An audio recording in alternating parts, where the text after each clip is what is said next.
Proses pemilihan presiden dan wakil presiden terus berjalan dan dalam waktu dekat pengumuman verifikasi berkas, penentuan nomor urut hingga masa kampanye akan berjalan mulai di bulan November. Ya, penduduk muda atau usia produktif diprediksi akan mendominasi dalam Pilpres 2024. Lalu bagaimanakah kriteria capres dan cawapres bagi mereka? Berikut tanggapan para pemilih muda.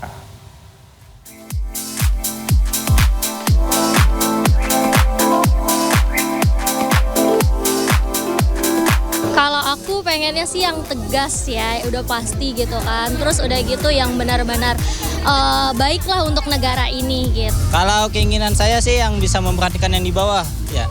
Ya salah satunya kayak saya kan sebagai karyawan di pabrik yang lebih memperhatikan lah sama tergantung sama ini undang-undang Omnibus Law. Pastinya yang bisa mengayomi rakyat karena Indonesia kan penduduknya sudah lebih dari 200 juta. Memang nggak mudah membawahi atau memimpin Indonesia ini, tapi diharapkan presiden atau wapresnya yang bisa berpihak kepada rakyat.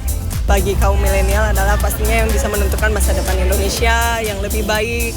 Karena di sini sebenarnya banyak sih program-program yang telah dijalankan oleh pemerintah, tapi tentunya kita membutuhkan kepastian dan ketegasan dari pemerintah untuk bisa membawa Indonesia yang lebih baik.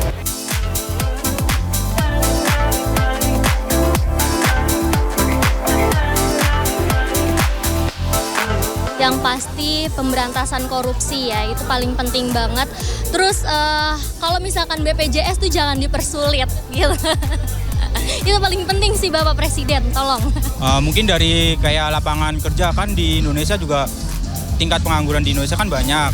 Kayak banyak pekerja yang masih belum dapat pekerjaannya. Mungkin lapangan pekerjaannya dibuka lebih banyak lagi. The next program tentunya yang saya pengen ke desa-desa bisa ditingkatkan kembali terkait teknologinya, karena tidak dipungkiri potensi di dalam daerah pun, misalnya kayak di daerah, khususnya saya dari Jawa Barat, di daerah Jawa Barat yang paling ujung itu banyak banget potensinya.